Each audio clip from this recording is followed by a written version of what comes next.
Hermanos y amigos, les damos a todos la bienvenida y nos gozamos en el Señor en poder reencontrarnos a través de estos audios, en juntos poder escudriñar las Sagradas Escrituras, en particular el libro de Hebreos, al cual hemos accedido al capítulo número 9 del mismo, y el Espíritu Santo a través de este hermano anónimo nos ha estado enseñando, ¿verdad?, concerniente a Jesús el Cristo, el sumo sacerdote eterno, el intermediario, el mediador de un nuevo y mejor pacto, pues se apoya en mejores promesas. Así como en el antiguo pacto había ritos, ceremonias y sacrificios, en particular una vez al año, sacrificios por el pecado del sumo sacerdote y del pueblo, Jesús el Cristo ingresó en el lugar santísimo, pero no muchas veces, sino una vez, y no con la ofrenda de animales, sino con la ofrenda de su vida, para obtener ¿qué? Eterna redención. Y es fundamental que destaquemos esa expresión del Espíritu Santo, redención eterna. El Espíritu está dando pruebas que la obra de Jesucristo es la obra final y no se necesitan otras obras, no se necesitan agregados, modificaciones, no se necesita intervención angelical, humana, de ninguna índole. La obra de Jesús el Cristo es el plan de Dios para la salvación de nuestras almas. Él se entregó por el Espíritu eterno y obtuvo eterna redención. Es lo que nos enseñó en el capítulo 9 del libro de Hebreos, en los versículos 12, 13 y 14, en esta obra redentora del Cordero de Dios y sumo sacerdote eterno, que limpia nuestras conciencias de obras malas. ¿Y para qué nos redime? Esto es muy importante, para que sirvamos a Dios. Hermano y hermana, si has creído al Evangelio de la gracia de Dios, si realmente has sido sellado con el Espíritu Santo por la fe que es en el nombre de Jesús, no te ha salvado el Señor para que ahora tú vivas la vida que entiendes conveniente. Por ende, tú armes tu propio camino. Cristo se entregó a sí mismo para redimirnos para Dios, para que sirvamos a Dios. Y esto tiene una estricta conexión con la Pascua hebrea, en donde Dios declaró a Faraón que debía dejar ir a su pueblo para servir a Dios, para celebrar fiesta a Dios. Adoración y servicio están estrictamente relacionados. Adorar a Dios es servir a Dios en mente, en palabra, en acción, con la rendición de nuestro ser. Adoramos a Dios en espíritu y en verdad cuando nos rendimos a Dios, no solo cuando nuestros labios dicen lo correcto. Deben nuestros labios declarar lo correcto, pero eso tiene que tener una conexión con la rendición de nuestro ser. Cristo se entregó para redimirnos para el Padre, para que sirvamos al Padre. Porque la gracia salvadora de Dios se manifiesta en qué? En enseñanza, de que renunciando a la impiedad y a los deseos mundanos, vivamos en este siglo como sobria, justa y piadosamente, aguardando la esperanza bienaventurada de la manifestación gloriosa de nuestro gran Señor y Salvador, aquel que se dio a sí mismo por nosotros para redimirnos para Dios, un pueblo celoso de buenas obras. Es lo que hemos estado aprendiendo en el encuentro anterior. La propuesta para hoy es poder, en el capítulo número 9 del libro de Hebreos, avanzar desde los versículos 15 hasta el 26. Tenemos que aclarar algo que se ha dicho anteriormente, pero es importante. Nosotros en estos breves minutos solamente podremos dar títulos. Animamos cada hermano, cada hermana pueda profundizar en las Sagradas Escrituras. No solamente nos quedemos con estos títulos que se están compartiendo, sino que cada uno, por el Espíritu Santo y la revelación que la unción da, pueda profundizar en lo que se está enseñando. Dice así, la palabra del Dios viviente, capítulo 9 del libro de Hebreos, a partir del versículo 15. Así que, por eso es mediador de un nuevo pacto, para que interviniendo muerte para la remisión de las transgresiones que había bajo el primer pacto, los llamados reciban la promesa de la herencia eterna.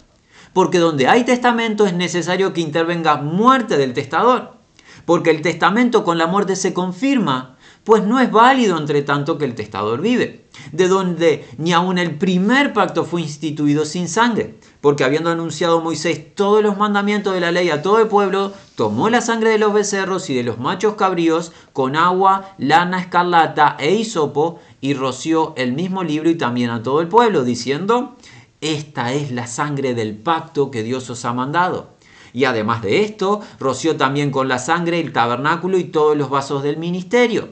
Y casi todo es purificado según la ley con sangre. Y sin derramamiento de sangre no se hace remisión. Fue pues necesario que las figuras de las cosas celestiales fuesen purificadas así, pero las cosas celestiales mismas con mejores sacrificios que estos. Porque no entró Cristo en el santuario hecho de mano, figura del verdadero, sino en el cielo mismo, para presentarse ahora por nosotros ante Dios. Y no para ofrecerse muchas veces, como entra el sumo sacerdote en el lugar santísimo cada año con sangre ajena. De otra manera, le hubiera sido necesario padecer muchas veces desde el principio del mundo. Pero ahora, en la consumación de los siglos, se presentó una vez para siempre por el sacrificio de sí mismo para quitar de en medio el pecado. Y como lo hemos dicho más de una oportunidad, es un punto y coma, pues la enseñanza fluye y continúa, pero no tenemos el tiempo de avanzar. Así que hasta aquí ponemos un freno por hoy.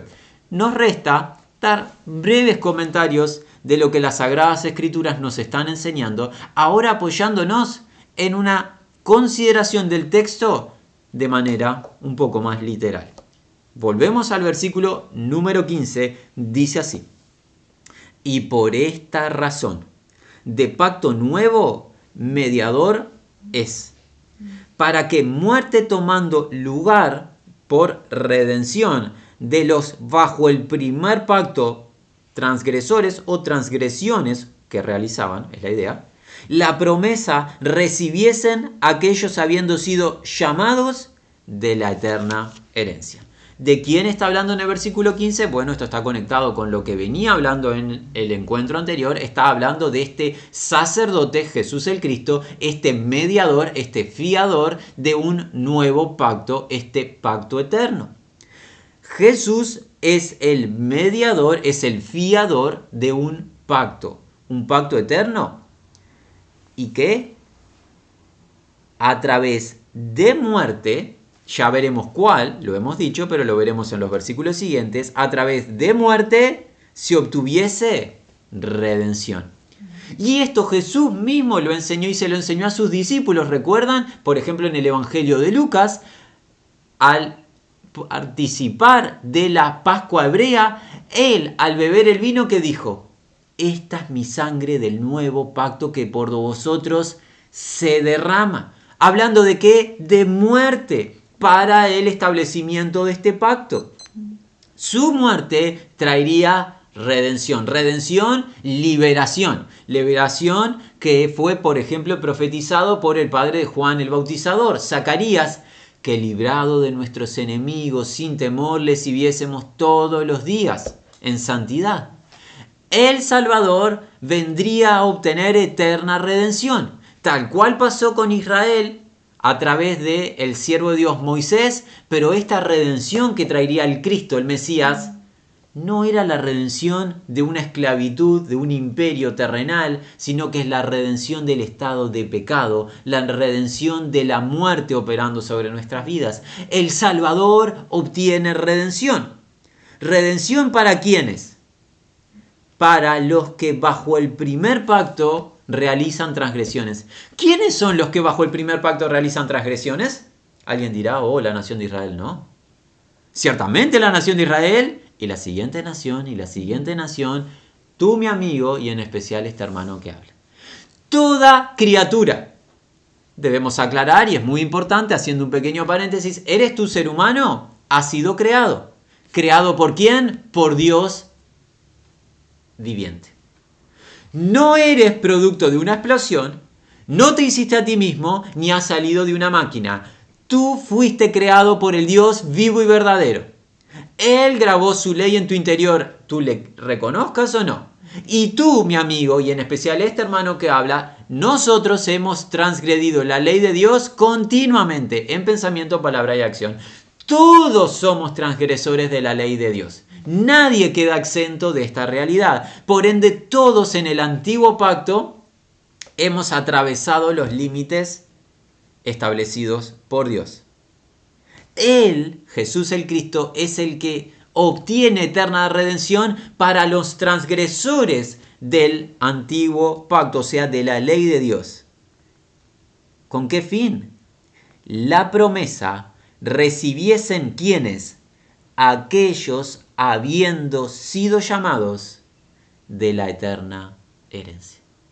Por ende, este sumo sacerdote mediador de un nuevo pacto por el sacrificio de su vida, la ofrenda de su vida, ¿qué hace? A los transgresores de la ley que son llamados por Dios, o sea que vienen a fe, vienen al conocimiento de la verdad, ¿qué les da? Herencia eterna. Nótese la transformación de la realidad. Transgresores de la ley, merecedores de castigo. ¿Recuerdan que dice las Sagradas Escrituras? El alma que pecare, esa ciertamente morirá. La paga del pecado es muerte, sin excepciones. Pero viene un sumo sacerdote, el cual obtiene redención y cambia la muerte que nos corresponde a los transgresores por herencia eterna. ¿Cómo se obtiene? Por la ofrenda de su vida. No hay otro medio que obtenga esta herencia eterna. Es este sumo sacerdote mediador de este pacto. No encuentras herencia eterna fuera del sumo sacerdote y su obra. Por ende, ¿qué es lo sabio? Confiar en él. Es lo que nos está enseñando la palabra, nos está guiando a la confianza en él. Pasemos ahora de manera muy ágil, porque está pasando muy rápido el tiempo, al versículo 16. Dice así: porque donde testamento, muerte necesaria se traiga del que habiéndolo hecho. Y esta palabra testamento, que es la misma palabra que pacto, tiene la idea de la voluntad de alguien. Esto pasa a manera terrenal en una familia. El padre de familia, cuando está pronto para partir, ¿qué hace? Establece un testamento para que la siguiente generación reciba bienes conforme la voluntad de él que realizó dicho testamento. Bueno, ¿qué se necesita para que ese testamento lo obtenga la generación siguiente? La muerte del que realizó el testamento, porque mientras que vive aquel que realizó el testamento, aún los bienes le pertenecen a él. Es un ejemplo, es un paralelismo. Continuemos, dice así: porque testamento luego de muertos, o sea, luego que llega la muerte, es afirmado, desde que no al tiempo tiene vigor, cuando vive el que habiéndolo hecho. Mientras que vive el que realizó el testamento, la siguiente generación no recibe los bienes. ¿Cuándo les tocará? Luego de la partida de que realizó el testamento. ¿Todo esto para qué? Bueno, ahora como siguen los versículos siguientes aprenderemos de qué se trata esto. Por donde ni el primero separado de sangre ha sido inaugurado. ¿Cuál es el primero? ¿De qué está hablando? El primer o antiguo pacto. El antiguo pacto, todos, y en especial si tenemos amigos de tradición hebrea, todos sabemos y tenemos garantía, porque la Torá así lo enseña, hubo un antiguo pacto establecido por Dios a través de su siervo Moisés. Nadie duda de ello. Tú lo encuentras registrado, por ejemplo, en el libro de Éxodo, en el capítulo número 24.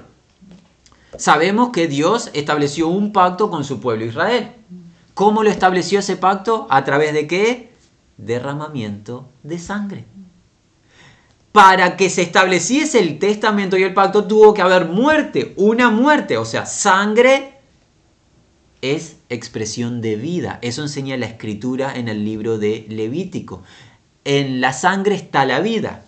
Si se derrama sangre, ¿qué hubo? Muerte. Es la idea de muerte, sacrificio. Para establecer el antiguo pacto, ¿qué tuvo que haber? Muerte y derramamiento de sangre. Dice así el versículo 19. Porque habiendo hablado de todos los mandamientos acorde a la ley por Moisés, esto es muy importante.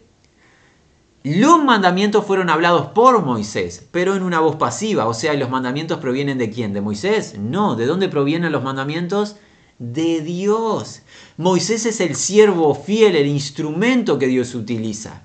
pero los mandamientos provienen de Dios y fueron dados de parte de Dios a través de su siervo Moisés al pueblo. Porque habiendo hablado de todos los mandamientos acorde a la ley por Moisés a todo el pueblo, habiendo tomado la sangre, ¿quién? Moisés, de los becerros y los cabrones o machos cabríos, con agua y lana, escarlata e hisopo, ambos, el mismo. ¿Qué mismo? El libro y todo el pueblo roció. Por ende, cuando se inauguró el antiguo pacto, ¿qué pasó? Animales fueron sacrificados y la sangre de ellos, en la sangre se encuentra la vida, enseña el libro Levítico, la sangre de esos animales que fue utilizada por el siervo Dios Moisés para rociar el libro de los mandamientos y ¿qué más? El pueblo. Y en otra parte se nos cuenta que también los sacerdotes fueron rociados con sangre. Por ende, era necesaria la sangre derramada. Ahora entendemos que el nuevo pacto no es un invento, sino que en el nuevo pacto se confirma lo que en el antiguo pacto se había demostrado, derramamiento de sangre para que se establezca el pacto. Esta es la sangre del nuevo pacto que por vosotros se derrama, dice Jesús. Para establecer el pacto eterno, sangre se debe derramar, pero ya no la sangre animal, la sangre del Cordero de Dios. Vamos al versículo 20. Diciendo, esta es la sangre del pacto que ordenó a vosotros Dios. ¿Esto quién lo dijo? Moisés. Lo dijo en el libro de Éxodo, en el capítulo 24, en el versículo 8. Y esto dijo Jesús cuando estaba dispuesto a entregar su vida, tanto en el Evangelio de Mateo, en el capítulo 26, como en el Evangelio de Lucas, en el capítulo 22. ¿Qué dijo Jesús? Al beber el vino de parte de los discípulos, esta es mi sangre que por vosotros es dada. Y luego les indicó que hicieran eso, que lo repitieran ellos en memoria de él. Versículo 21 dice así: y casi con sangre todas las cosas que son purificadas acorde a la ley, y separado de derramamiento de sangre no hay perdón. Perdón es enviar lejos. Para que haya perdón de pecados tiene que haber derramamiento de sangre inocente. La justicia de Dios demanda esto. Esto no es optativo. Dios es un juez justo. Aprenderemos de esto la semana entrante si Dios lo permite. Un juez que tiene que saldar toda transgresión de su ley. Para perdonar pecado es necesario que el derramamiento de sangre inocente. Alguien tiene que pagar. Por ende, en el antiguo pacto continuamente se tenía que sacrificar animales. Ya hemos estado aprendiendo de eso. Una vez al año, todos los años, el sumo sacerdote ingresaba al lugar santísimo a presentar ofrenda por su propio pecado y por el pecado del pueblo. Porque sin derramamiento de sangre no se envía lejos, o sea, no hay perdón de pecado. Versículo 23. Luego, necesario ciertamente las representaciones. ¿Qué significa representaciones? Copias. O sea, necesario ciertamente que las copias de las cosas en los cielos, con estas, que estas, la sangre de los animales, ser purificadas. Vamos a intentar comprender qué acaba de decir el Espíritu Santo a través del hermano anónimo autor de este libro. En el antiguo pacto era necesario que las copias, o sea, esos sacrificios terrenales, a través de derramamiento de sangre, purifiquen todo lo que se celebraba. ¿Copias de qué? Copias de lo que llegaría más adelante. Sin embargo, y este sin embargo contrasta, las mismas, las celestiales, con mejores sacrificios que estos. El antiguo pacto era necesario que todo lo que se hacía, que era una copia, tuviese derramamiento de sangre para purificación. Purificación parcial. Pero el nuevo pacto, a través de un sacrificio mejor, ya veremos cuál es, en el lugar celestial, en el verdadero tabernáculo, se realizase algo. Versículo 24. Porque no en los hechos por manos santuarios, o sea, en los santuarios hechos por manos de hombre, entró Cristo, copias de los verdaderos. Los santuarios hechos por mano de hombre es una copia. Mira que hagas todo conforme al patrón que se te mostró, le dijo Dios a Moisés. Es una copia, es una réplica. Lo que nos habla que hay un original. Moisés vio el tabernáculo original por revelación de Dios y tenía que hacer una copia del original. O sea que existe un tabernáculo original. Cristo no entró en el tabernáculo copia, entró en el original, es lo que está enseñando aquí. Copia de los verdaderos, sino en el mismo, en cielos, o sea, en los cielos, ahora para aparecer en la presencia de Dios por nosotros. ¿Cuál era la función del sumo sacerdote? Había sido dispuesto de parte de Dios en favor del pueblo, para que ministrase en la presencia de Dios, pero en el tabernáculo terrenal, en favor del pueblo. El sumo sacerdote, según el orden de Melquisedec, Jesús el Cristo, se presentó en la presencia de Dios por nosotros. Anímate, mi amigo y mi amiga, hermano en la fe. Hay un único sumo sacerdote eterno que se ha presentado ante la majestad. No se presentó por él mismo porque no necesita ofrendar nada por él. Jamás pecó. Se presentó por ti. Se presentó por nosotros. Se ha presentado a nuestro favor. ¿Dónde? En la presencia de la majestad en los cielos. Los sumos sacerdotes terrenales, los hijos de Aarón, se presentaban en la presencia de Dios en esta tierra, en el tabernáculo terrenal, pero este sumo sacerdote en el celestial, donde está el tabernáculo original, donde está la presencia plena de la majestad. Allí se presentó Dios, allí se presentó el Cristo ante Dios por nosotros. Destáquese eso. Se presentó por nosotros, no se presentó por él.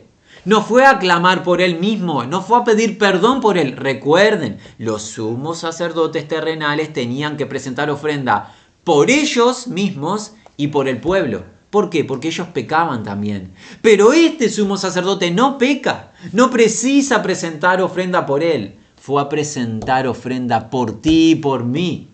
Es tiempo de que nosotros nos postremos ante nuestros rostros y adoremos al único digno de adoración, Jesús el Cristo, el sumo sacerdote eterno. No hay duda que a él apuntó Dios para nuestra salvación. Versículo 25. ¿Cuántas veces se presentó el Cristo? ¿Recuerdan? La ley establecía una vez al año sacrificios en el lugar santísimo. ¿Cuántas veces se presentó Cristo en el lugar santísimo en los cielos? No estamos llamados a inventar el número, estamos llamados a leer el versículo 25. Dice, ni para repetidamente ofrecerse a sí mismo, tal como el sumo sacerdote entra en los santuarios cada año con sangre de otro, de otra manera habría sido necesario a él repetidamente haber sufrido desde la fundación del mundo. Sin embargo, ahora, una sola vez en la consumación de los siglos, para anulación o quita de pecado, por el sacrificio de él mismo, se ha presentado. Oh, mis amados, este sumo sacerdote es distinto. No entra una vez al año en el lugar santísimo con sangre animal ajena, sino que entró una vez y para siempre en el lugar santísimo, en el tabernáculo en los cielos, con la sangre propia. Porque sin derramamiento de sangre no hay perdón. Entonces, necesaria es la sangre derramada, pero la sangre del Cordero de Dios, o sea, de Él mismo. ¿Quién es el Cordero de Dios? ¿Recuerdan a Juan el Bautizador, el último profeta que preparó el camino al Señor? Ungido por el Espíritu Santo en el Evangelio de Juan, en el capítulo 1, cuando vio a Jesús que dijo, he aquí el Cordero de Dios que quita el pecado del mundo. Cuando pensamos en un cordero, pensamos en ¿qué? En la Pascua hebrea. ¿Qué sabemos de la Pascua? Muerte de corderos para que la muerte no llegase a las personas, o sea, sacrificio sustitutivo. Este sumo sacerdote, Jesús el Cristo, es el que ingresa al tabernáculo en los cielos una vez y para siempre, pero este sumo sacerdote no presenta ofrenda ajena, se presenta él mismo como la ofrenda. Pero ¿a quién vas a buscar para salvación de tu alma? ¿En quién vas a confiar? ¿Qué religión te ofrece? Un sumo sacerdote eterno, siendo él mismo el sacrificio, no por él, sino por ti. ¿Quién te ha de amar como Jesús el Cristo? ¿En quién depositarás tu confianza? Muéstranos en el mundo quién busca beneficiarte de esta manera. Amados, el mundo solo busca obtener beneficio de ti. Pero hay un sumo sacerdote dispuesto en sacrificio por ti. No porque lo merezcas, no porque lo merezcamos, porque Él es magnífico. Entró una vez, para siempre, en el santísimo lugar en los cielos, en el verdadero tabernáculo, ante la presencia de Dios, para presentar la ofrenda de su vida, el derramamiento de su sangre, inocente, sin contaminación, y a través de esa sangre inocente obtener redención, liberación y quitar de en medio el pecado. Porque los sacrificios de los animales no quitaban el pecado, lo cubrían. Pero este sacrificio quita el pecado. Por eso, ¿qué dice la Escritura en el libro de Romanos? Porque el pecado no se enseñoreará de vosotros, no estás bajo la ley, sino bajo la gracia. Y nos enseñan las Sagradas Escrituras que esa acta de decretos que nos era contraria que hizo Cristo, la destruyó. Porque su obra obtiene eterna redención. Ninguna otra obra redime. No importa tú lo que hagas, no importa quién seas, no llegarás en inocencia ante la majestad. Y alguien dirá, yo no rendiré cuentas. Oh, mis amados, si tienen la paciencia de acompañarnos la semana entrante, todos vamos a ir a rendir cuentas. La majestad, el Creador, presentará cada criatura ante su propia presencia. Y la diferencia será si has creído en el sacrificio de Jesús el Cristo en tu favor o no. El que crea en este sacrificio sustitutivo es redimida su alma y recibe el perdón de los pecados y el don de la vida eterna. Pero el que no crea va a tener que pagarle al juez justo, como se aprenderá, si Dios lo permite, la semana entrante. Un sumo sacerdote eterno, que ministra en el verdadero tabernáculo en los cielos, ante la misma presencia de Dios, el juez justo, y presenta sangre no ajena, sangre propia, sangre inocente, con el fin de obtener redención para los llamados, o sea, los creyentes, los que Dios llama a creer en su Hijo. Los que creen en el Hijo reciben el beneficio de la herencia eterna, la vida eterna, la redención de sus almas, el perdón de sus pecados y el quitarles de parte de Dios el poder del pecado en sus vidas para que ahora vivan por la fe en el nombre de Jesús. A Él anunciamos, amonestando a toda persona, grande o pequeña, hombre o mujer, que todos confiemos en Él. Es tiempo de arrepentirnos de nuestro estado de pecado. Es tiempo de arrepentirnos incluso de creernos buenos o de que podíamos salvarnos a nosotros mismos. Un solo Salvador, porque hay un solo nombre dado a los hombres en quien hay salvación, es el nombre de este sumo sacerdote, Jesús el Cristo. Por favor, amigos, no dejen pasar la oportunidad. Hoy es el día aceptable, hoy es el día de salvación. El juez justo demanda derramamiento de sangre. La sangre ya se derramó, la de Cristo. Si tú crees, esa sangre se aplica a tu vida para la salvación de una vez y para siempre. Pero si no crees, la semana que viene Dios nos va a contar qué experiencia llegará para los incrédulos. Nos resta el anhelo. Que la gracia, paz y misericordia de Dios sea con todos los que aman y confían en Jesucristo.